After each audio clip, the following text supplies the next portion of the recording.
Puji syukur kita panjatkan kepada hadirat Allah Tuhan yang Maha Kuasa karena berkat jumpa rahmatnya sehingga kita bisa berkumpul di kelas 5 ini guna melaksanakan salah satu kegiatan yaitu post training ini dalam skala kecil. Dan kita dalam sekolah kita namakan saja in-house training. Ini dalam bahasa Inggris artinya pelatihan saja, pelatihan. Dan sementara pelatihan itu mengenai penyebaran pemahaman penerapan budaya positif dan topik Merdeka Belajar, platform Merdeka Mengajar. Ya Bapak Ibu, ini sebenarnya adalah gabungan antara kegiatan sekolah dengan kegiatan dari grup penggerak. Bukan semata-mata kegiatan grup penggerak, tapi ini adalah kegiatan sekolah. Karena kita sudah planning atau perencanaan bahwa setiap bulan kita ada kegiatan in-house training. Kita ada kegiatan in-house training dan sekalian juga ada kegiatan dari grup penggerak kita gabung. Seperti itu Bapak Ibu. Bismillahirrahmanirrahim. Yang saya hormati Bapak Kepala SD Impres 377 Mananae, yang saya hormati Bapak dan Ibu Guru dan pendidik yang sempat hadir pada hari ini. Assalamualaikum warahmatullahi wabarakatuh. Pertama-tama marilah kita memanjatkan puji dan syukur atas kehadiran Allah yang Maha Kuasa yang telah memberi kesehatan dan kesempatan kita sehingga pada hari ini bisa berkumpul di tempat ini. Tak lupa salawat dan salam kita curahkan pada junjungan Nabi besar kita, Nabi besar Muhammad SAW. Dan terima kasih atas kesediaannya untuk hadir dan meluangkan waktu pada kegiatan hari ini, yaitu in-house training tentang penyebaran pemahaman budaya positif.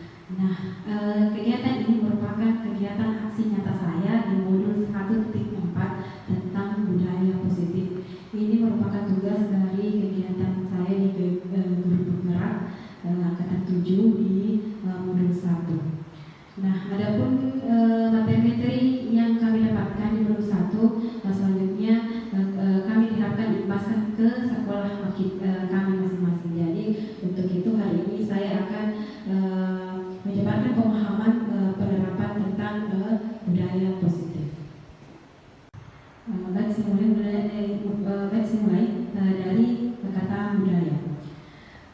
Kata budaya merupakan bahasa yang berasal dari bahasa Sanskerta, yaitu budaya, yang merupakan bentuk jamak dari budi yang memiliki arti budi atau akal. Sedangkan dalam bahasa Inggris, budaya dikenal dengan kata culture yang berasal dari bahasa Latin color yang memiliki arti mengolah atau mengerjakan. Budaya merupakan pola atau cara hidup yang terus berkembang oleh sekelompok orang dan diturunkan ke generasi berikutnya. Nah, adapun budaya positif di sekolah ialah nilai-nilai, keyakinan dan kebiasaan di sekolah yang berpihak pada murid dan dapat berkembang menjadi pribadi yang kritis, berhormat dan bertanggung jawab. Jadi kita diharapkan membentuk budaya positif yang ada di sekolah sehingga anak-anak itu berkembang menjadi pribadi yang kritis, mandiri, kemudian penuh tanggung jawab. Yaitu dengan salah satu disiplin positif. Nah, disiplin positif ini merupakan salah satu cara penerapan disiplin yang bertujuan untuk menumbuhkan kesadaran serta memberdayakan anak untuk melakukan sesuatu tanpa sungguhan, ancaman maupun hukuman. Nah, jadi disiplin positif di sini anak-anak diberdayakan untuk melakukan sesuatu hal-hal yang positif yang nantinya mereka akan lakukan secara terus-menerus sehingga nanti membudaya pada diri mereka. Contohnya salah satunya itu budaya salam, sapa, senyum, salam, sopan dan santun. Itu terkenal dengan 5S. Jadi anak-anak tiap hari diberdayakan untuk budaya salam, senyum, sapa, sopan.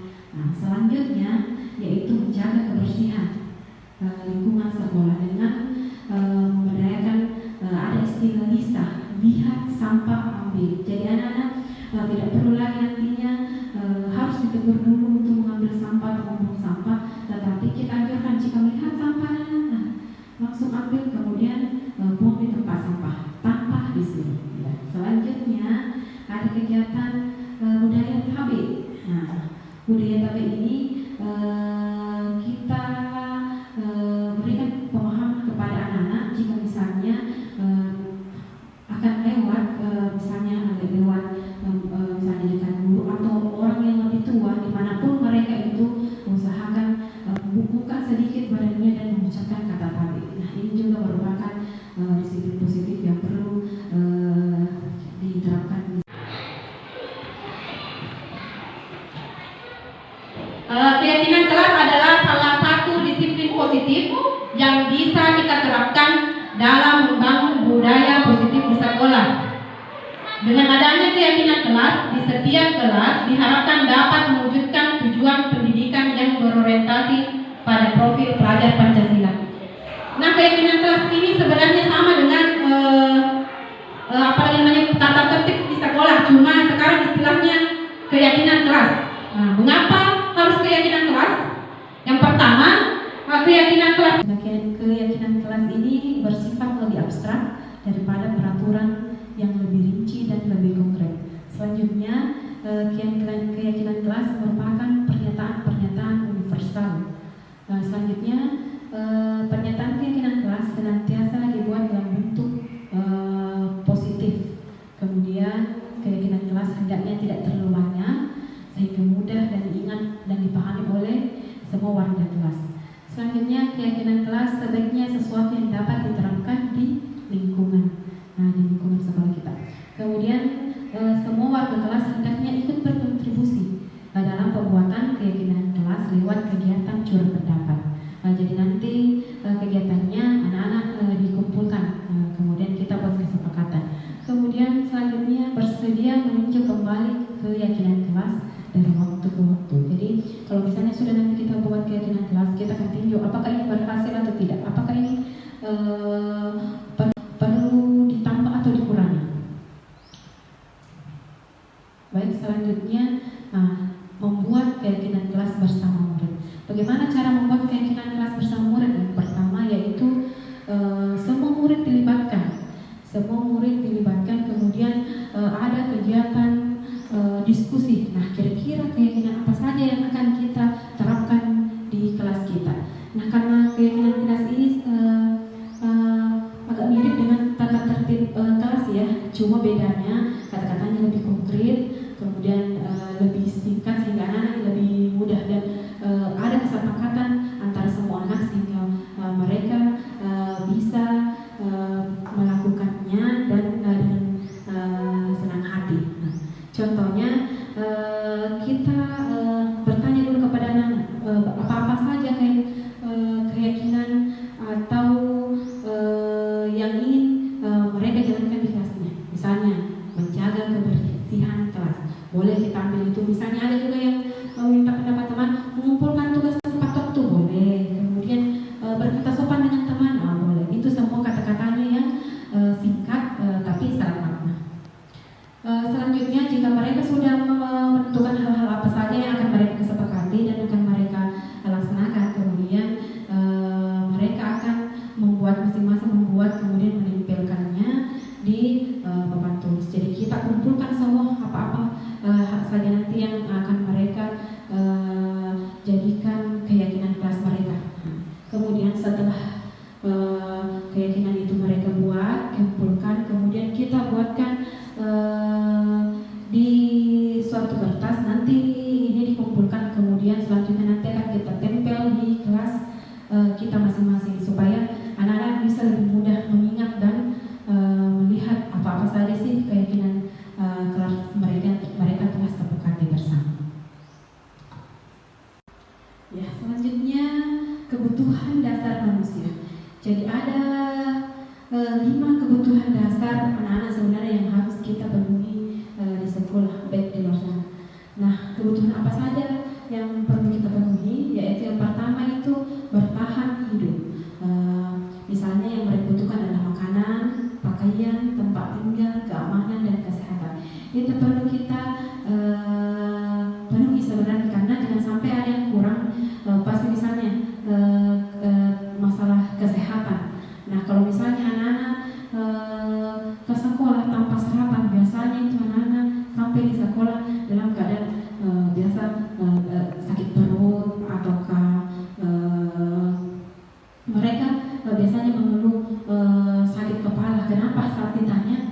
saya belum sarapan Ibu.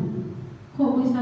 Jadi anak-anak perlu diingatkan untuk sebelum ke sekolah itu diusahakan untuk sarapan, meskipun hanya roti kah ataukah untuk minum susu. Setidaknya pergi ke sekolah dalam keadaan isinya perutnya terisi, meskipun itu sedikit ya, karena yang ditakutkan jangan sampai ke sekolah dalam keadaan perut kosong. Pagi-paginya itu anak-anak mengeluh sakit perut atau pusing, itu faktor kesehatannya. Jadi itu juga kebutuhan dasar yang perlu dipenuhi. Kemudian kasih sayang dan rasa diterima. Bagaimana kasih sayang dan rasa diterima ini, yaitu anak-anak perlu dipedulikan. Kemudian perlukan kerjasama baik dari gurunya maupun temannya.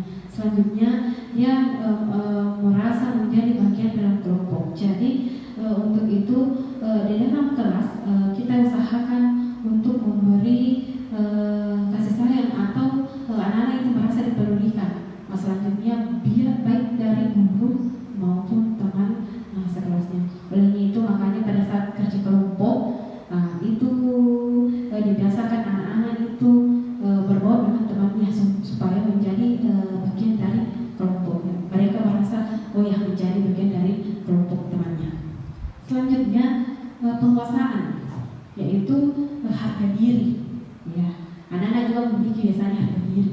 Selanjutnya keinginan untuk dianggap, dia mau dianggap, misalnya keberadaannya di sana. Oh ya, kita harus menganggap bilang, oh iya, berikan kesempatan.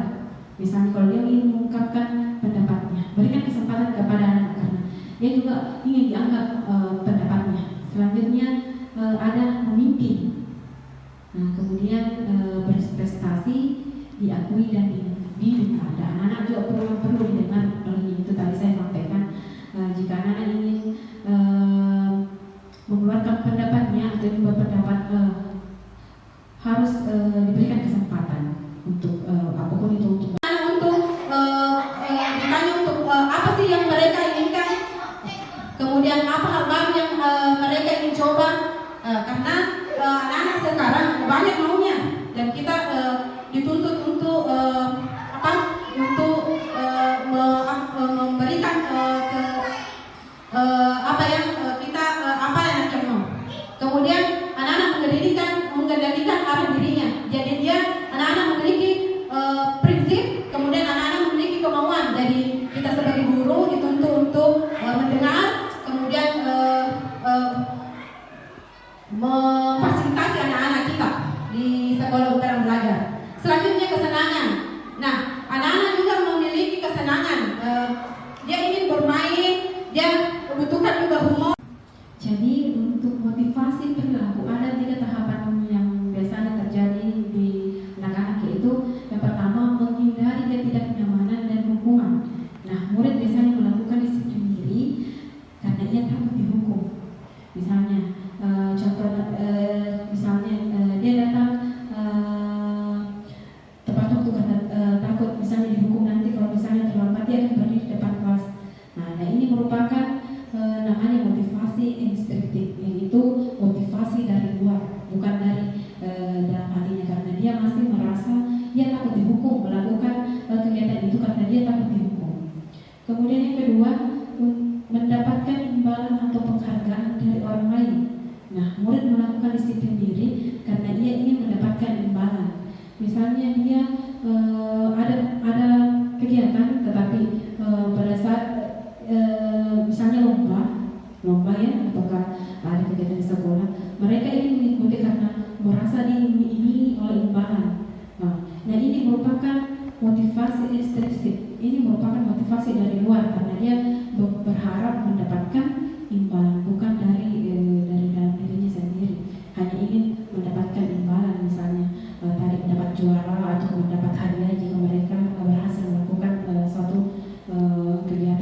Nah, dia langsung mengambil dan membuang sampah. Jadi tanpa disuruh anak-anak memiliki kesadaran sendiri, memiliki disiplin diri sendiri. Nah, ini merupakan motivasi dari dalam dirinya. Tidak ada unsur paksaan ataupun takut karena dihukum. Selanjutnya konsep disiplin dengan identitas gagal. Nah, ada konsep disiplin dengan identitas gagal. Yang pertama di sini adalah hukuman. Nah, mengapa dikatakan identitas gagal? Karena biasanya hukuman itu yang pertama itu menyakitkan, kemudian tidak nyaman. Selanjutnya murid itu merasa takut. Misalnya guru, dia takut karena takut mendapatkan hukuman, misalnya begitu. Kemudian hukuman ini biasanya memaksa anak-anak harus melakukannya. Makanya mereka akan melakukan karena takut akan hukuman nanti akan diterima. Selanjutnya murid menyembunyikan kesalahan dan murid menjadi rendah diri. Nah, selanjutnya ada juga identitas gagal, yaitu penghargaan. Kenapa tidak penghargaan itu dikatakan identitas gagal? Karena itu tidak efektif yang pertama. Kemudian yang kedua itu merusak hubungan atau sifat iri. Kemudian yang ketiga mematikan kreativitas anak-anak. Nah, jadi mereka biasanya akan melakukan kegiatan itu karena teriming-imingi oleh penghargaan atau ingin mendapatkan sesuatu. Kemudian menghukum dengan ranking. Nah, kemudian terakhir itu merampas hak menghargai diri. Ada konsep disiplin dengan identitas sukses. Konsep disiplin dengan identitas sukses. Nah, yang pertama ini adalah konsekuensi. Ini bisa dikatakan sukses karena yang pertama itu pematannya ini jangka pendek. Kemudian perlu monitoring yang berkelanjutan atau monitoring berkelanjutan. Kemudian stimulus respon. Selanjutnya murid menghormati peraturan. Ini juga dikatakan disiplin karena biasanya. Misalnya kalau anak-anak tidak mengumpulkan tugas tepat waktu, kita bisa memberinya konsekuensi. Misalnya kalau misalnya tidak mengerjakan tugas tepat waktu, biasanya konsekuensinya apa? Misalnya mengerjakannya pada saat keluarga, itu bisa. Tetapi dilihat saja bagaimana kebutuhan anak itu dan bagaimana keadaan di lingkungan kelas kita. Selanjutnya restitusi. Ini hal yang baru juga saya dapat dari kegiatan ini. Apa itu restitusi? Nah, kegiatannya nanti akan saya jelaskan. Kemudian ini hasilnya dia murid bertanggung jawab untuk perilakunya. Kemudian fokus pada pemecahan masalah jangka panjang. Kemudian murid menghormati dirinya dan orang lain. Kemudian teori kontrol atau dirinya memegang kontrol. Jadi anak-anak dia bisa memegang kontrol dirinya sendiri. Kemudian murid lebih bersemangat untuk memperbaiki kesalahan. Nah, jadi untuk konsep disiplin dan dengan identitas sukses ini yang paling diberi yang adalah restitusi. Nah, ini sebenarnya restitusi yang paling bagus untuk dijalankan. Nah, apa itu restitusi? Restitusi adalah proses menciptakan kondisi bagi murid untuk memperbaiki kesalahan mereka sehingga mereka bisa kembali pada kelompok mereka dengan karakter yang lebih kuat. Kemudian restitusi juga merupakan proses kolaboratif yang mengajarkan murid untuk mencari solusi untuk masalah mereka dan membantu murid berpikir tentang orang seperti apa mereka ingin menjadi. Baik, selanjutnya ada 5 posisi kontrol. Di sini ada 5 posisi kontrol guru. Yang pertama yaitu penghukum. Biasanya guru berbuat yaitu menghardik, kemudian menunjuk-nunjuk, kemudian menyakiti, dan biasanya menyindir. Nah, selanjutnya biasanya guru berkata, kalau kamu tidak melakukan, awas ya, rasakan. Itu biasa tindakan untuk penghukum. Kemudian apa hasilnya dari tindakan penghukum itu? Yaitu biasanya anak-anak itu memberontak, kemudian biasanya juga menyalahkan orang lain dan berbohong. Selanjutnya kaitan dengan kualitas dunia berkualitas. Nah, murid meletakkan guru di luar dunia berkualitas.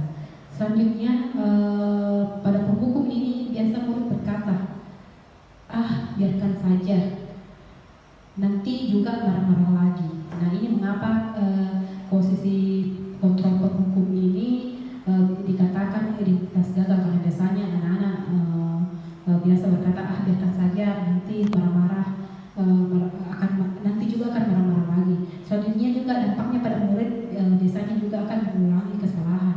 Jadi dia terus mengulangi kesalahan yang sama karena tadi pikirannya biarkan saja, nanti juga ibu guru akan marah-marah lagi. Nah, seperti itu. Kemudian pembuat rasa bersalah. Biasanya pada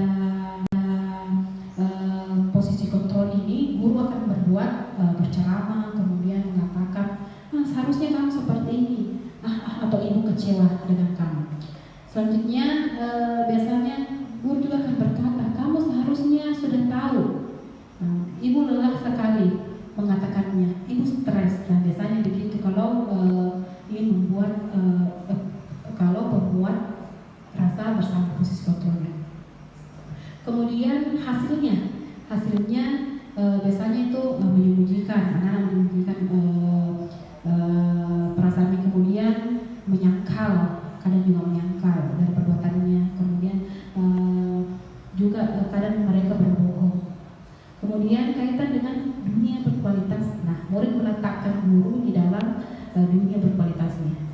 Selanjutnya murid berkata, nah biasanya kalau pembuat rasa bersalah ini biasanya murid akan berkata, maafkan saya, atau meminta maaf ya. Nah, selanjutnya dampaknya pada murid.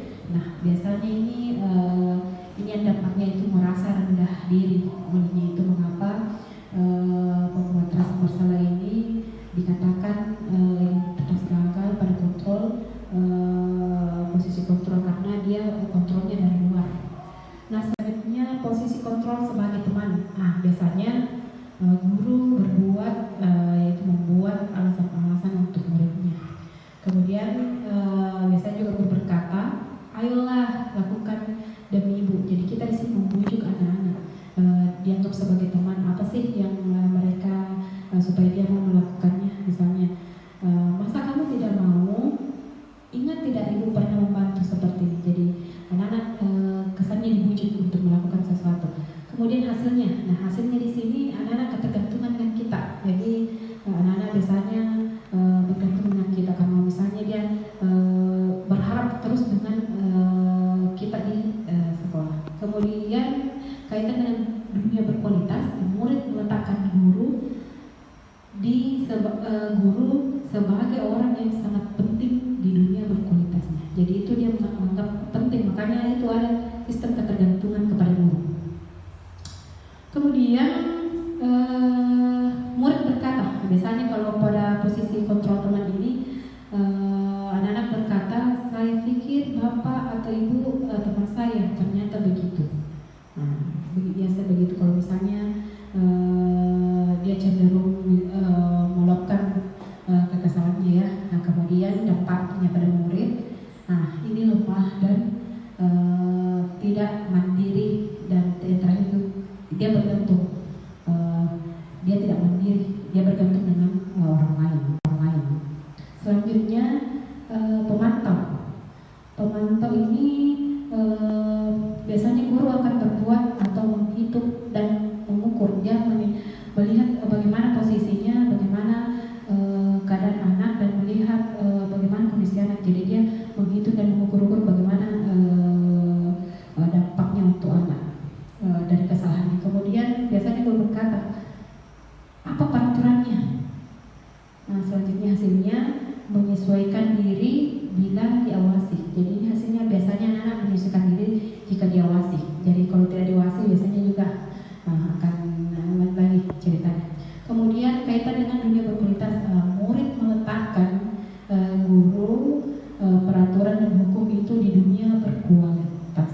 Kemudian biasanya pada posisi pemantau ini murid akan berkata, berapa banyak bintang yang akan saya peroleh, berapa halaman yang harus saya tulis,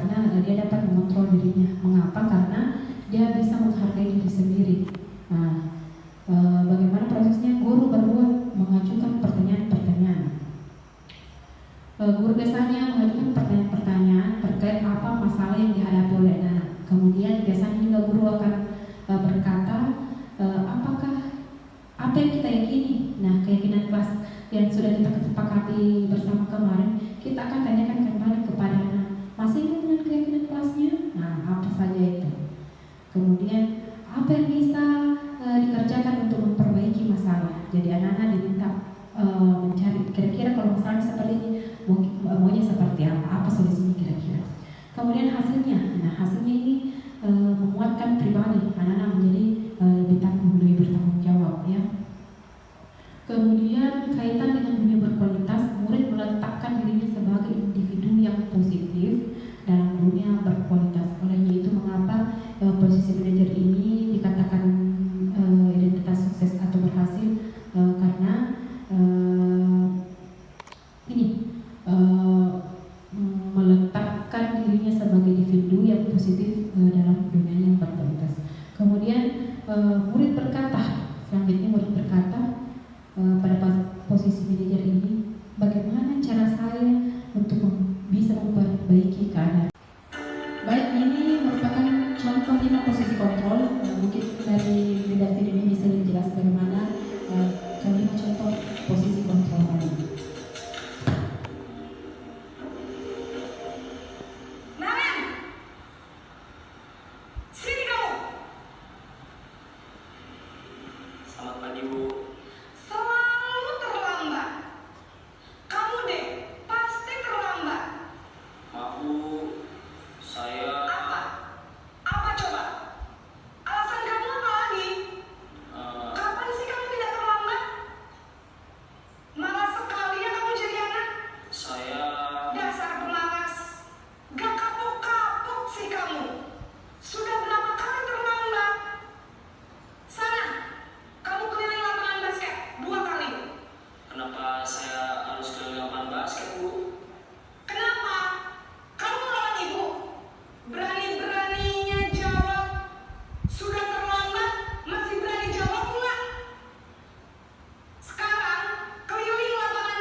keyakinan sekolah yang mana yang perlu kamu tingkatkan?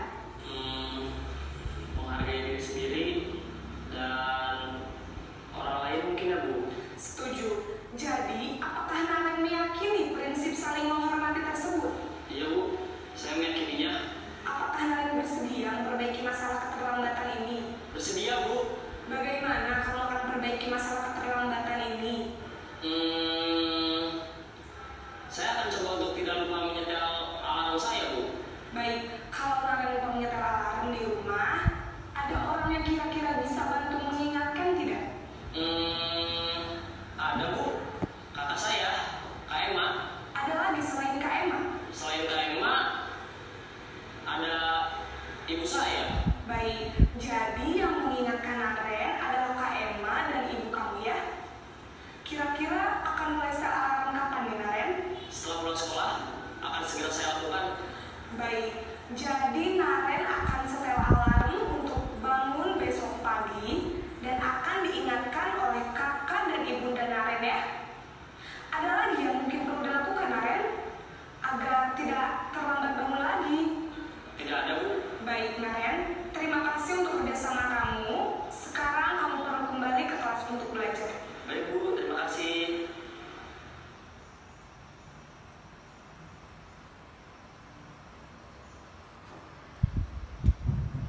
Baik, tadi contoh dari kelima posisi konflik. Selanjutnya ada segitiga restitusi. Nah, segitiga restitusi ini merupakan cara untuk menyelesaikan masalah yang dihadapi anak-anak di lingkungan sekolah kita. Ada 3 tahapannya, yaitu mulai menstabilkan identitas, validasi, dan menanyakan keyakinan. Ini adalah bentuk segitiga restitusi. Kemudian mempunyai 3 tahapan. Yang pertama yaitu menstabilkan identitas.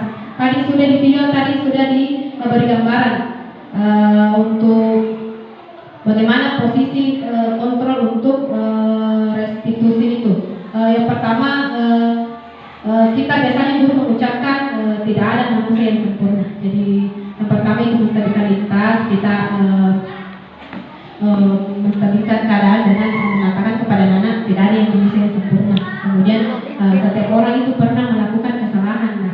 Kemudian kita bisa menyelesaikan masalah ini. Selanjutnya yaitu validasi tindakan yang salah. Biasanya setelah menanyakan, kemudian guru akan menanyakan mengapa alasan mereka melakukan kesalahan yang tadi. Kemudian dengan kata-kata kamu pasti punya alasan mengapa melakukan hal itu. Kemudian kamu boleh mempertahankan sikap itu, tapi kamu harus menambah sikap yang baru. Jadi ini disesuaikan dengan kesalahan atau masalah yang dihadapi oleh anak-anak. Selanjutnya yaitu menanyakan keyakinan. Pada proses ini biasanya kita menyampaikan mestinya dengan nilai-nilai yang telah kita sepakati atau nilai-nilai keyakinan kelas kita. Kemudian diingatkan kembali apa sudah yang menjadi keyakinan yang sudah disepakati. Kemudian menanyakan kamu mau menjadi orang yang seperti apa. Jadi itu untuk tindakan menanyakan keyakinan.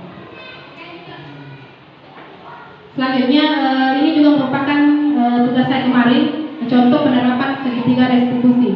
Ini merupakan kita disuruh membuat drama atau skenario. Jadi ini cuma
dimaafkan.